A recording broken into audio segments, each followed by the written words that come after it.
వైసీపీకి మరో భారీ షాక్ తగలనుంది. వైసీపీ సీనియర్ నేత రాజ్యసభ ఎంపీ మోపిదేవి వెంకటరమణ ఆ పార్టీకి గుడ్ బై చెప్పనున్నారు.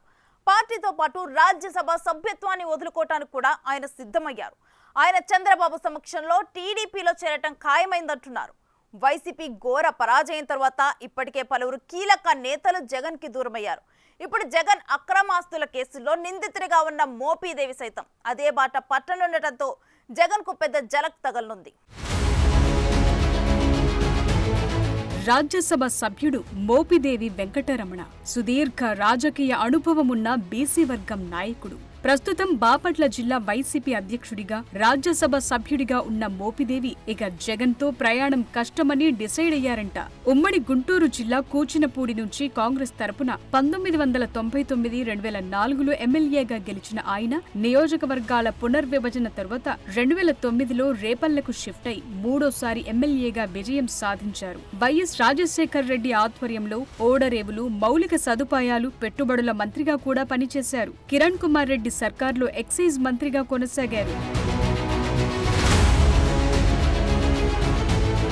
రాష్ట్ర విభజన తరువాత వైసీపీలో చేరిన మోపిదేవి 2014-19 ఎన్నికల్లో రేపల్లె నుంచి పోటీ చేసి 2 సార్లు ఓటమి మూటగట్టుకున్నారు. 2019లో అధికారం చేపట్టిన జగన్ ఆయన్ని ఎమ్మెల్సీని చేసి మంత్రి పదవి కూడా కట్టబెట్టారు. అయితే కొన్ని నెలలకే అంటే 2020లో మోపిదేవిని బీసీ లెక్కలతో జగన్ రాజ్యసభకు పంపించారు. ఆయన మొన్నటి ఎన్నికల్లో తిరిగి రేపల్లె టికెట్ ఆశించినప్పటికీ జగన్ ఛాన్స్ ఇవ్వలేదు. అప్పటి నుంచి వైసీపీ కార్యక్రమాలకు ఆయన దూరంగా ఉంటున్నారు.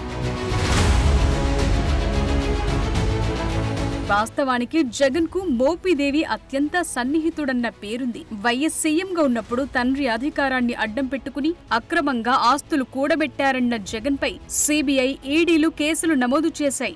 వైఎస్ హయాంలో మౌలిక సదుపాయాలు, పెట్టుబడుల శాఖ మంత్రిగా పనిచేసిన మోపిదేవి కూడా జగన్ కేసుల్లో నిందితుడిగా బుక్కయ్యారు. జగన్ అక్రమార్జనకు మోపిదేవి సహకరించారన్న అభియోగాలు నమోదయ్యాయి.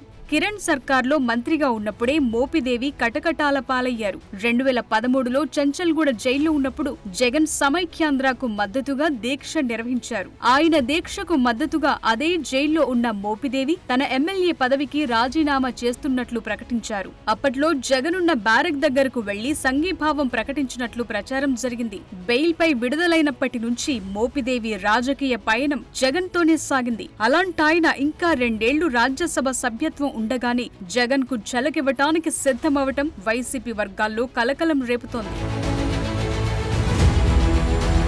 తాజాగా వైసీపీ నుంచి రాజ్యసభ సభ్యుడిగా ఉన్న పారిశ్రామికవేత్తతో కలిసి హైదరాబాద్ లో చంద్రబాబుతో సమావేశమైనట్లు తెలుస్తోంది. టీడీపీలోకి వస్తే మోపిదేవికి ఎమ్మెల్సీ, ఆయన కుమారుడి రాజకీయ భవిష్యత్ పైన హామీ లభించినట్లు ప్రచారం జరుగుతోంది. మోపిదేవి కుమారుడికి నియోజకవర్గాల పునర్విభజన తరువాత ఎమ్మెల్యే సీటిస్తామనే హామీ కూడా దక్కిందంటున్నారు. మొత్తం మీద మోపిదేవి వైసీపీని వీడటం దాదాపు ఖాయమైంది. ఇక జగన్ అక్రమాస్తుల కేసులో మోపిదేవి అప్రూవర్ గా మారిపోతే మాజీ ముఖ్యమంత్రికి జైలు కష్టాలు తప్పవన్న టాక్ మొదలైంది.